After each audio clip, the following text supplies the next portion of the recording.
بسم اللہ الرحمن الرحیم۔ جب کسی بیمار کی عیادت کرے تو یہ دعا پڑھے۔ نمبر 3، اذهب البأس رب الناس واشف انت الشافی لا شفاء الا شفاؤک شفاء لا یغادر سقما۔ ترجمہ: اے تمام انسانوں کے مددگار، تکلیف دور فرما دیجئے اور شفا عطا فرما دیجئے۔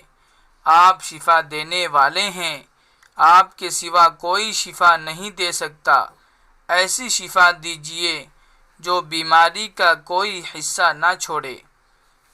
فائدہ: اپنا دایاں ہاتھ مریض پر رکھ کر یہ دعا پڑھنا بھی نبی کریم صلی اللہ علیہ وسلم سے منقول ہے۔